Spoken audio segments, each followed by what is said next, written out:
Actually ఏంటంటే Indian dental association కానీ American dental association so many techniques ఉన్నాయి ma'am. కానీ వెరీ సింపుల్గా ఒకే ఒక టెక్నిక్ జనాలకి ఉపయోగపడేది 2 minutesలో బ్రష్ చేయగలిగేది సింపుల్గా చూపిస్తాను. ఈ పై పళ్ళకి ఇప్పుడు మనం మామూలుగా స్టార్ట్ చేసినప్పుడు ఇలా మీకు పై నుంచి కిందకి అంటే చిగుర్ల నుంచి పళ్ళకి కింద వైపుకి 3 సార్లు 3 పళ్ళు 3 సార్లు 3 పళ్ళు, అది మళ్ళీ అదే విధంగా కుడివైపు 3 సార్లు 3 పళ్ళు ఇలా చేయడం.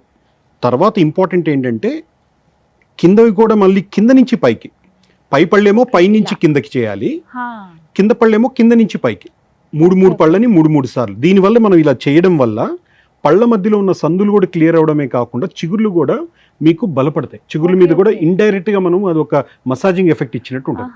సో దీన్ని రోల్ ఆన్ టెక్నిక్ అంటారు. సో ఇలా 3 పళ్ళని 3 సార్లు. ఇది ఎంత ఇంపార్టెంటో చాలా మంది ఇక్కడ మిస్ చేసేది. ఇదంతా అయిపోయిన తర్వాత లోపల కూడా అదే విధంగా చేయాలి. ఇక్కడ లోపల ఇక్కడంతా కూడా లోపల వెనకాల గారంతా ఇరుక్కొని దానివల్ల స్మెల్ వచ్చే ఛాన్స్ ఉంటుంది. సో కింద 3 పళ్ళని 3 సార్లు లోపల వైపు కూడా చాలా ఇంపార్టెంట్ క్లీన్ చేయడం. పై పళ్ళకు కూడా లోపల వైపు జస్ట్ 2 or maximum 2.5 minutes ఇదే టైం పడుతుంది. ఒక 3 రోజుల్లో మీకు ఇదవుతుంది.